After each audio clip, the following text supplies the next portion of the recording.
جس وقت پاکستان کے پاس کشمیر کے حوالے سے اتنا بڑا دعویٰ روز اول سے موجود ہے، آج ہم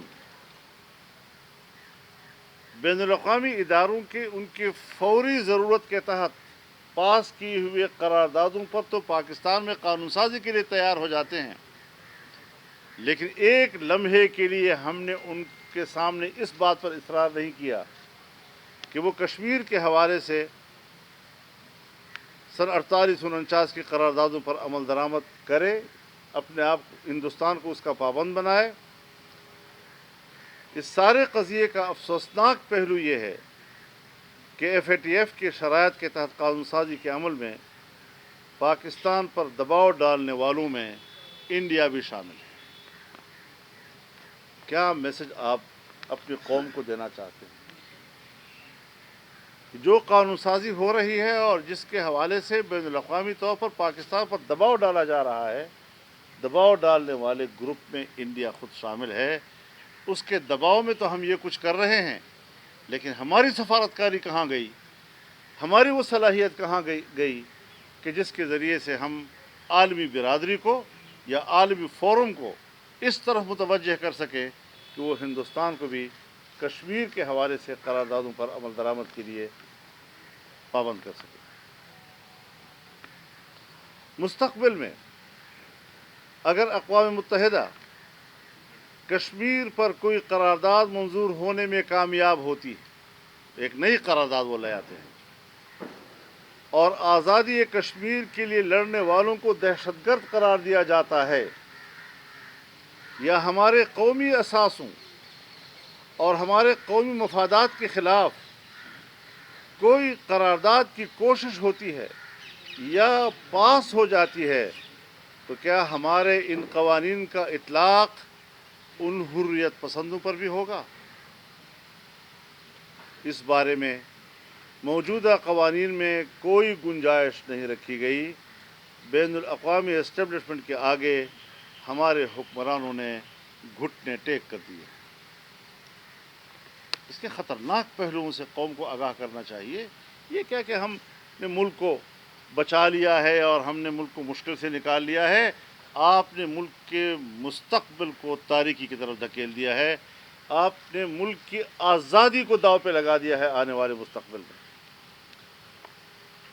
نااہل اور سلیکٹڈ حکومت میں ایسے گھمبیر مسائل سے نمٹنے کی صلاحیت نہیں ہے۔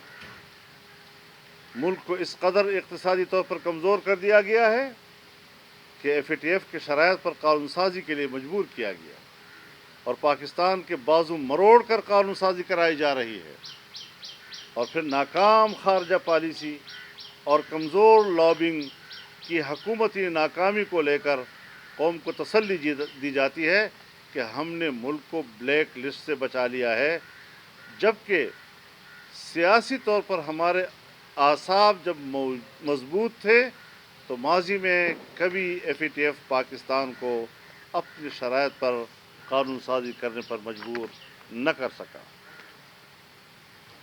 میں اس کی وضاحت کر دوں کہ یہ کوئی پہلی مرتبہ نہیں ہے کہ ہم گرے لسٹ میں ہیں، کوئی پہلی مرتبہ نہیں ہے کہ ہمیں بلیک لسٹ قرار دینے کی دباؤ میں رکھا جا رہا ہے۔ ہم پہلے بھی گرے لسٹ میں گئے ہیں۔ پیپلز پارٹی کی حکومت کے آخری حصے میں ہم بلیک لسٹ میں چلے گئے تھے۔ نئی حکومت آئی، جمہوری حکومت تھی، اس نے ملک کو واپس گرے اور اس کے بعد وائٹ کرا دیا تھا۔ وائٹ لسٹ میں ہم آ گئے تھے اور 2018 تک ہم وائٹ لسٹ میں تھے۔ جب سے ان نااہلوں کے حوالے ملک ہوا ہے، ہم دوبارہ گرے لسٹ میں چلے گئے ہیں اور ہمیں کہا جا رہا ہے کہ اکتوبر تک ہم آپ کو بلیک لسٹ کر دیں گے اگر آپ اس کے مطابق قانون سازی نہیں کرتے۔ پیپلز پارٹی کی حکومت کو کیوں مجبور نہیں کیا جا سکا اس قانون سازی پہ؟ مسلم لیگ نون کی حکومت کو اس طرح کی قانون سازی پر کیوں مجبور نہیں کیا جا سکا؟ اسی لیے ایک بڑے بین الاقوامی منصوبے کے تحت ایسے ایجنٹوں کو ملک پر مسلط کیا گیا ہے تاکہ وہ FATF اور بین الاقوامی اداروں کے دباؤ پر قانون سازی کا ہدف حاصل کر سکیں۔ ماضی میں بھی پاکستان گرے لسٹ میں ہونے کے باوجود پاکستان کو اس قانون سازی پر مجبور نہیں کیا جا سکا، بلکہ اس وقت 2015 میں جمہوری حکمرانوں نے ملک کو بلیک لسٹ وائٹ لسٹ میں لے آئے۔ ایشیا پیسیفک گروپ کی پابندیوں کا بھی مقابلہ کیا گیا اور ان کو بھی پاکستان سے پابندیاں اٹھانے پر مجبور کیا گیا۔ کشمیر، بلوچستان اور افغانستان میں انڈیا کی مداخلت کو ہمیشہ نظر انداز کیا گیا، جو ہماری سفارتکاری کی ناکامی کا منہ بولتا ثبوت ہے۔ ہم زبانی باتیں کرتے ہیں کہ انڈیا بلوچستان میں مداخلت کر رہا ہے، انڈیا کشمیر میں ظلم کر رہا ہے، انسانی حقوق کو پامال کر رہا ہے، ناجائز قبضہ جمائے ہوئے ہے۔ افغانستان میں انڈیا کا رول پاکستان کی مخالفت میں، اس کی وہاں پر کارکردگی، وہاں تو ہم مکمل طور پر سفارتکاری کے میدان میں ناکام ہو چکے ہیں۔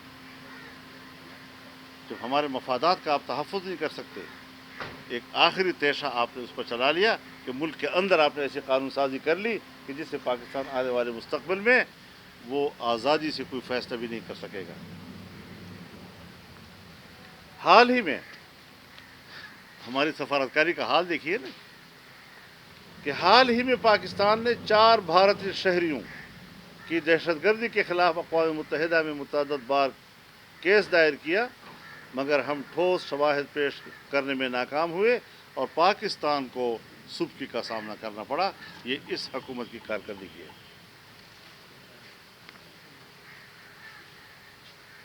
یہاں یہ امر بھی قابل ذکر ہے کہ حکومت نے اس اہم قانون سازی میں نہ تو اپوزیشن سے کوئی مشورہ کیا اور نہ وہ ان قوانین کے پاس کرنے کے مرحلے میں شامل رہے، بلکہ حکومت نے اپنی اکثریت کے بل بوتے پر اور بین الاقوامی پریشر پر پارلیمانی روایات کو مکمل طور پر نظر انداز اور بلڈوز کیا، جو قابل مذمت ہے۔ اس میں کوئی شک نہیں ہے کہ ہماری 2 بڑی پارٹیوں نے سوچا یہ کہ ہم اپنی ترامیم پیش کریں گے، اور ان ترامیم کا ان کا خیال یہ تھا کہ فائدہ ہوگا، لیکن وہ ترامیم بھی ان کے قبول نہیں کی گئی۔ تو اس طریقے سے ایک کمزور موقف لے کر پیش کرنا، اور ہم اس طریقے سے سفارتکاری کے محاذ پر قوم کی سبکی کا سبب بن رہے ہیں، پاکستان کی سبکی کا سبب بن رہے ہیں۔ اور ابھی آپ نے دیکھا، بھلا اس طرح بھی کوئی آپ خارجہ پالیسی طے کرتے ہیں کہ ابتدا دن کے بغیر کسی شرط کے ہر میدان اور ہر محاذ پر آپ کا دوست سعودی عرب، جو ہر مشکل میں آپ کے ساتھ کھڑا رہا ہے، جو بھی حالات اس کے اوپر گزرے، ان کی بھی مفادات ہوتے ہیں، لیکن جب پاکستان کا مسئلہ آتا ہے تو آپ کے ساتھ کھڑا ہے۔ اس حکومت نے آج سعودی عرب کو بھی ناراض کر دیا۔ سی پیک کا مسئلہ جو پاکستان کی ترقی کی علامت تھا، اس پر چین کو ناراض کر دیا۔ ہمیں کہاں کا چھوڑا ہے ان لوگوں نے۔ اور آج جو قانون سازی ہو رہی ہے، جو پاکستان کے نظام میں اس قوم کی غلامی کی علامت بن سکتا ہے آنے والے مستقبل میں، یہ بھی کر گزرے، جیسے ان کا ایجنڈا ہی یہی تھا کہ اس ملک کو کس طرح ہم بین الاقوامی غلامی کی طرف دھکیل سکتے ہیں۔ اس ایجنڈے کی تکمیل کے لیے وہ اپنا سب کچھ کر رہے ہیں۔ لہٰذا ہم اپنی پوزیشن بڑی واضح رکھتے ہیں کہ ہمارا اختلاف بڑا اصولی ہے، اور ہم نے ان کے خلاف جو موقف لیا ہوا ہے، آئے روز بروز ہمارا موقف صحیح ثابت ہوتا جا رہا ہے۔ عام آدمی پر یہ بات واضح ہوتی چلی جا رہی ہے، اور ہم اس حوالے سے بھی قوم کو اندھیرے میں نہیں رکھنا چاہیں گے۔ آنے والے دنوں میں بھی ہم ان کے اس حقیقت کو تشدام کریں گے تاکہ قوم کو گمراہ نہ کیا جا سکے، اور ہم ایک باعزت قوم کے طور پر اپنا مستقبل طے کر سکیں۔